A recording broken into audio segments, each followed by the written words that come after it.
Magandang araw mga Marcy! Itong video nga pala na ito ay kahapon pa. At dahil pasukan nga na naman ng mga bata ay back to normal nga ulit tayo. Quarter to 9 pa nga lang ay pinaliguan ko na nga si Bibi Iya at binhisan na.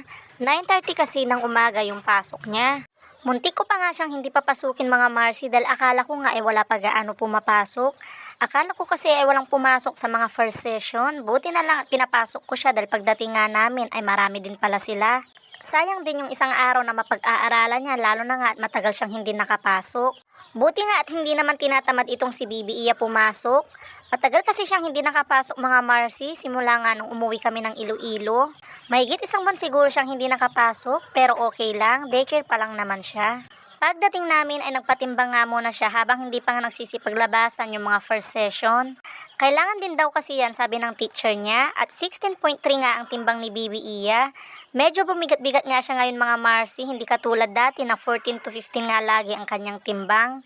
Maya-maya nga lang ay narito na nga rin kami sa loob at tingnan nyo naman iilan din lang pala silang pumasok. Pero okay lang, ang importante ay meron pa rin pumasok at sayang nga din ang isang araw na matututunan nila. At after ko nga maihatid si Bibi Iya ay iniwanan ko nga muna siya at uuwi nga ako ng bahay para makapagluto. Pagdating ko nga ay nagsalang nga ako agad ng kanin at ng maulam dahil mamaya bandang 11:20 nga ay susundin ko nga ulit si Bibi Iya. At dahil alam niyo naman mga Marcy na napakabilis nga ng oras kaya pagdating ko ay nagsalang na nga ako agad. Paksiw na tilapia nga yung niluluto ko mga Marcy kaya nung kumulo na nga ito ay naglagay nga ako ng konting talbos ng sili. Madali lang naman lutuin ito kaya mamaya pagkatapos ko nga ay mag-aantay na nga lang ako ng oras para sunduin si Bibi Iya. At fast forward, eto na nasundo ko na nga siya kaya pauwi na nga kami ng bahay. Nangunguna pa nga itong si Udang at ayaw nga magpayong.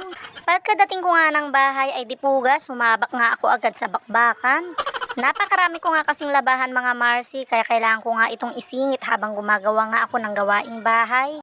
Ganyan nga ako maglaba mga Marcy habang naglilinis nagluluto ay sinasabay ko nga ang magwashing. Ganyan nga kahirap maging isang ina, kabilaan ang gawain. O siya, puputulin ko nga muna ang aking video para ako ay matapos na sa paglalaba. Bye! Thank you for watching!